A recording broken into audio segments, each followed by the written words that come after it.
അനിറ്റ എന്നിട്ട IPL 2025 ഒരു വിവാദം. ഡൽഹിക്ക് വേണ്ടി മിച്ചൽ സ്റ്റാർക്ക് സൂപ്പർ ഓവറിൽ എറിഞ്ഞ ഒരു ബോള് അമ്പയേഴ്സ് നോ ബോൾ വിളിക്കുന്നു. എന്നാൽ മുംബൈയുടെ മിച്ചൽ സാറ്റ്നർ ഡൽഹിയുമായിട്ടുള്ള മത്സരത്തിൽ ഇതേ ബോൾ എറിയുമ്പോൾ അമ്പയർ നോ ബോൾ വിളിക്കുന്നില്ല. ഇതിനുള്ള കാരണമാണ് വിവാദമായി വന്നത്. ഇത് കോഴയാണ്, അമ്പയറിനെ വിലക്ക് വാങ്ങിയതാണ്, അംബാനി പൈസ എറിഞ്ഞതാണ് എന്നൊക്കെ. എന്നാൽ ഇതിന്റെ സത്യാവസ്ഥ നമുക്കൊന്ന് നോക്കാം. ICCയുടെ 25.1 എന്ന റൂൾ പ്രകാരം മിച്ചൽ സ്റ്റാർക്ക് ബോൾ എറിയുമ്പോൾ അദ്ദേഹത്തിന്റെ ബാക്ക് ഫുട്ട് ആണ് ലൈനിൽ ടച്ച് ആവുന്നത്. അത് നോ ബോൾ തന്നെയാണ്. എന്നാൽ മിച്ചൽ സാറ്റ്നർ ബോൾ എറിഞ്ഞപ്പോൾ അദ്ദേഹത്തിന്റെ ഫ്രണ്ട് ഫുട്ട് ആണ് ലൈനിൽ ടച്ച് ചെയ്യുന്നത്. അത് റൂൾ പ്രകാരം നോ ബോൾ അല്ല. ഇനിയും ഇതേ കളിയിൽ തന്നെ ഉണ്ടായ അടുത്തൊരു വിവാദമാണ്. ഇതേ സെയിം കളിയിൽ അഭിഷേക് പോറലിന്റെ സ്റ്റംപിംഗ്. ഇവിടെ ലൈവായിട്ട് കളി കണ്ടവർക്കെല്ലാം യാഥാർത്ഥ്യം എന്താണെന്ന് വ്യക്തമായിട്ട് അറിയാം. പക്ഷേ റീൽസിലൂടെ ഷെയർ ചെയ്ത് നടക്കുന്ന സ്ക്രീൻഷോട്ടുകൾ ഇത് ഒരു വിവാദമാക്കിയിരിക്കുകയാണ്. അഭിഷേക് പോറലിന്റെ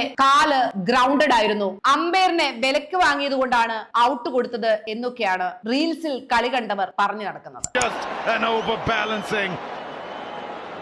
മാച്ച് കണ്ടവർക്ക് എല്ലാവർക്കും അറിയാം, ക്ലിയർലി അഭിഷേക് പോറലിന്റെ ഫൂട്ട് എയറിലായിരുന്നു. ബെയിൽസ് ഡിസ്ലൊക്കേറ്റ് ചെയ്തതിന് ശേഷം മാത്രമാണ് അദ്ദേഹത്തിന്റെ കാല് ഗ്രൗണ്ടിൽ ടച്ച് ചെയ്തത്. അതുകൊണ്ട് അത് ക്ലിയർ ഔട്ടാണ്. വിവാദങ്ങൾ സൃഷ്ടിക്കപ്പെടാനും അത് അഴിക്കപ്പെടാനും വേണ്ടിയുള്ളതാണ്. അതുകൊണ്ട് തന്നെ ഈ വിവാദങ്ങളൊക്കെ കളിയുടെ ഭാഗം തന്നെയാണ്. എൻജോയ്.